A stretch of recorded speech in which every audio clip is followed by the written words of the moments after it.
बघूयात आपण त्यासाठी काय काय सामग्री घेतली. मी ते 4 कांदे घेतलेत, 2 टोमॅटो, थोडासा कढीपत्ता, एक अर्धा इंच अद्रकचे तुकडे काप करून घेतलेत, लसूण घेतलाय, कोथिंबीर घेतलेली आहे.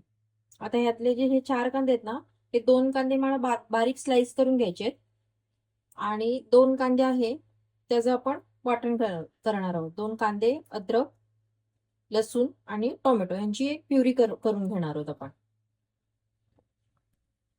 आणि त्याचबरोबरीला हे खडे मसाले घेतलेले आहेत, दालचिनी, जिरे आणि मिरी.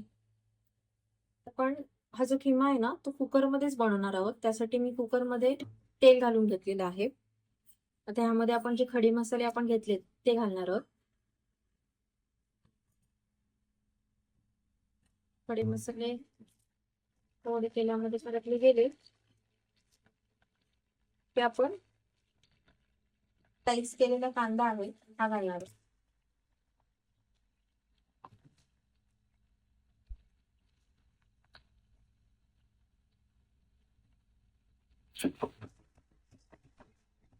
हा कांदा छान परतून घ्यायचा. तोपर्यंत आता मी वाटण बनवून घेते. सांगितल्याप्रमाणे ते 2 जे कांदे होते ते रफली चॉप करून घेतले, 2 टोमॅटो कापून घेतले, लसूण, अद्रक आणि थोडी कोथिंबीर हे मी आता बारीक पेस्ट करून घेणार आहे. आता मी ही जी आपण पेस्ट करून घेतली आहे वाटण्याची, ही पण यामध्येच घालते, म्हणजे या त्या कांद्यासोबत हे पण परतली जाईल छान.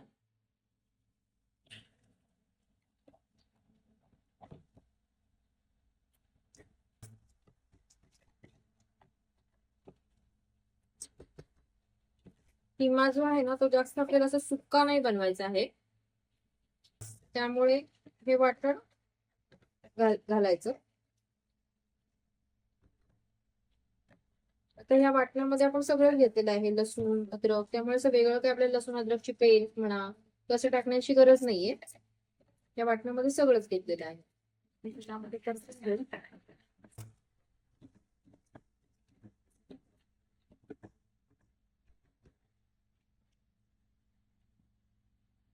हा कढीपत्ता पण घालते. कढीपत्ता तुम्हाला आवडत असेल तर, मला कढीपत्त्याचा आवडतेच त्यामुळे मी घालते. ह्या वाटण जे आपण टाकलेलं आहे आता तेल सुटलेलं आहे. आता आपण नॉर्मल आपले जे बेसिक मसाले आहेत ना ते घालून घेऊया. आहे लाल तिखट, मीठ आणि हळद हे घालून घेऊयात आपण. आपल्या चवीप्रमाणे घाला. थोडीशी हळद, लाल तिखट, चवीप्रमाणे मीठ,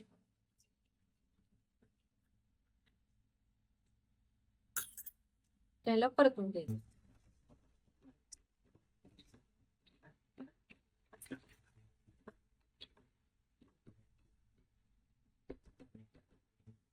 पण मसाला छान परतला आहे यामध्ये, बघा पाहू शकता तेल सुटले.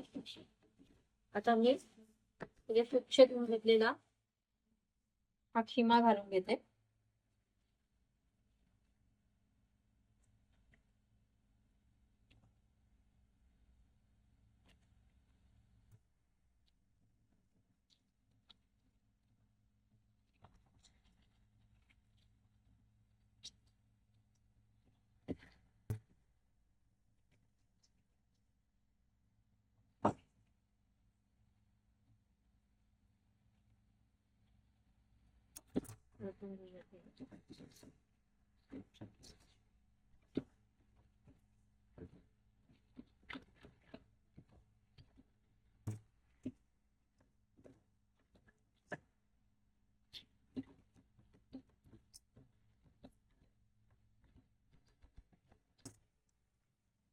आता यामध्ये ना जास्त पाणी नाही घालत.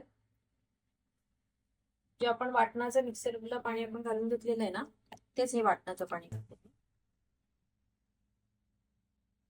साधारण 1 वाटी असेल पाणी.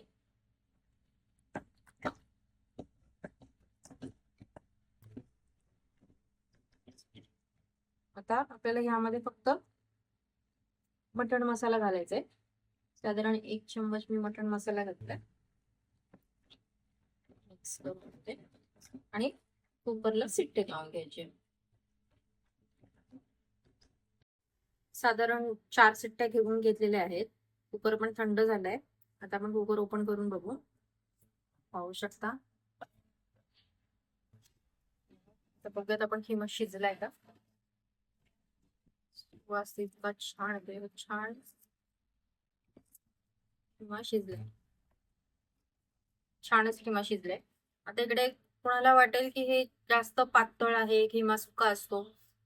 हा ना नंतर थोडा घट्ट होतो. जसं थंड होतो ना तसं थोडा घट्ट होणार.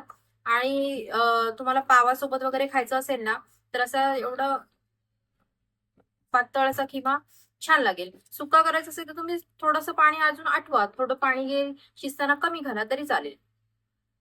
हा खिमा तुम्ही भातासोबत, पावासोबत, भाकरीसोबत खाऊ शकता. एकदा नक्की ट्राय करा, तुम्हाला नक्कीच आवडेल.